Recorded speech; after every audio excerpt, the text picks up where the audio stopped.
Hello everyone. Chapter हमारा some basic concepts of chemistry class 11 chapter first, जिसके दो parts हम पहले ही पढ़ा चुके हैं आपको। इसके लास्ट वीडियो आप देख सकते हैं, ग्रुप 1 और ग्रुप 2 के पार्ट 1 और पार्ट 2 आप देख सकते हैं। और ये हमारा थर्ड टॉपिक हम स्टार्ट कर रहे हैं बच्चों। थर्ड टॉपिक के अंदर हम पढ़ेंगे लॉज ऑफ केमिकल कॉम्बिनेशन। आपको पता है बच्चों, केमिस्ट्री के अंदर केमिकल्स क्या होंगे, कंबाइन होंगे और किसी न किसी लॉज के अकॉर्डिंग कंबाइन होते हैं। तो जो लॉज हैं हमारे, पहले दो लॉज हम पढ़ेंगे आज और बाकी दो लॉज पढ़ेंगे नेक्स्ट टाइम पे, नेक्स्ट वीडियो में। तो पहला हमारा है law of conservation of mass. ये कहता है बच्चों कि total mass of reactant is equal to total mass of product. किसी भी केमिकल रिएक्शन में रिएक्टेंट का मास प्रोडक्ट के मास के बराबर होता है। रिएक्टेंट और प्रोडक्ट के मास में कोई चेंज नहीं आता, टोटल मास कंजर्व रहता है, टोटल मास कांस्टेंट रहता है। जैसे कि हमारा देख सकते हैं बच्चों, C+O2 CO2। C कार्बन का मास कितना है 12 ग्राम, O2 ऑक्सीजन, O2 कितना हो गया 32 ग्राम। CO2 का मास कितना हो गया बच्चों, कार्बन का 12 और O2 का 16, 2 ज़ा 32। तो यहाँ से 12 + 32 करके कितना आ जाएगा 44 ग्राम आ गया। आप देख सकते हैं बच्चों, CO2 का मास निकालना है, कैसे निकालेंगे। कार्बन का मास कितना होता है 12 और ऑक्सीजन का हमारा 16 होता है, लेकिन ये दो हैं तो 16, 2 ज़ा, तो 12 + 16, 2 ज़ा 32, 12 + 32 कितना आ जाएगा, ये 44 आ जाएगा। तो आप यहाँ पर क्लियरली देख सकते हैं बच्चों, CO2 का मास कितना है 44 ग्राम और यहाँ पर अकेले कार्बन का मास 12 ग्राम था। O2 का मास 16 × 2 32 ग्राम था। तो इन 12 + 32 को भी अगर मैं ऐड कर देता हूँ बच्चों, अगर मैं इस 12 + 32 को भी ऐड कर देता हूँ तो कितना आ जाएगा 44 ग्राम आ जाएगा। तो इस तरीके से हमारा टोटल मास ऑफ रिएक्टेंट बराबर हो गया। टोटल मास ऑफ रिएक्टेंट हमारा किसके बराबर हो गया, टोटल मास ऑफ रिएक्टेंट हमारा टोटल मास ऑफ प्रोडक्ट के बराबर हो जाता है। 44 = 44। उसके बाद नेक्स्ट टॉपिक है बच्चों हमारा, नेक्स्ट है law of constant proportion. Law of constant proportion कहता है कि when ever compound is formed from its elements, जब भी कोई कंपाउंड बनता है जिसको हम यौगिक भी बोलते हैं।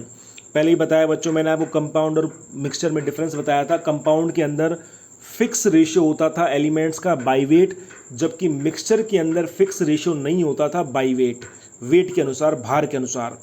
तो लॉ ऑफ कांस्टेंट प्रोपोर्शन भी उसी के बारे में है बच्चों। ये कह रहा है कि व्हेनेवर कंपाउंड इज फॉर्म्ड, कभी भी जब कंपाउंड बनेगा, यौगिक बनेगा, फ्रॉम 2 और मोर एलिमेंट, 2 या 2 से ज़्यादा एलिमेंट से, 2 या 2 से ज़्यादा तत्वों से जब भी हमारा कोई कंपाउंड बनता है तो कैसे बनता है, they always do so is in fixed ratio by wait. वो हमेशा फिक्स्ड रेशियो बाई वेट में बनेगा।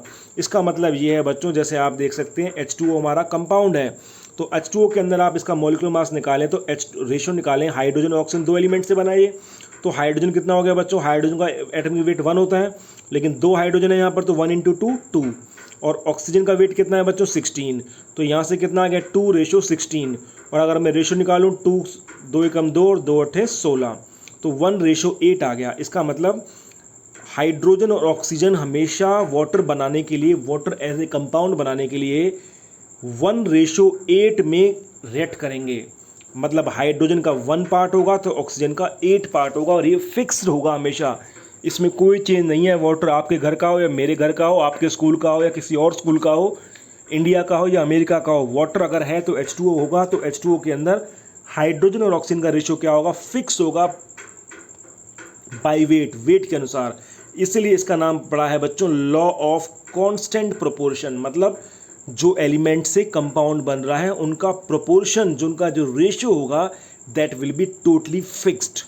सिमिलरली आप एक एग्जांपल और देख सकते हैं बच्चों, CO2 में कार्बन का वेट 12, ऑक्सीजन का वेट 16, 2 ज़ा 12 और 16, 2 ज़ा कितना होगा 32, 4 से कैंसिल हो जाएगा, यहाँ पे 3 आएगा, यहाँ पर 8 आएगा। तो ये भी कार्बन डाइऑक्साइड अगर हमारी है तो बच्चों उसके अंदर कार्बन और ऑक्सीजन का वेट, ऑक्सीजन का रेशियो हमेशा 3:8, that will always be fixed. उसके अंदर कोई चेंज नहीं हो सकता, चाहे वो CO2 एटमॉस्फेयर के अंदर हो या हमारी एटमॉस्फेयर के बाहर हो या कहीं पर भी CO2 अवेलेबल है, तो कार्बन और ऑक्सीजन का रेशियो क्या होगा, फिक्स होगा, दैट विल बी फिक्स्ड।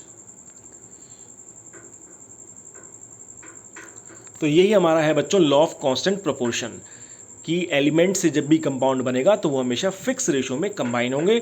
और दूसरा हमारा लॉ ऑफ कंजर्वेशन ऑफ मास, जिसके अंदर टोटल मास ऑफ रिएक्टेंट हमेशा बराबर होता है टोटल मास ऑफ प्रोडक्ट के।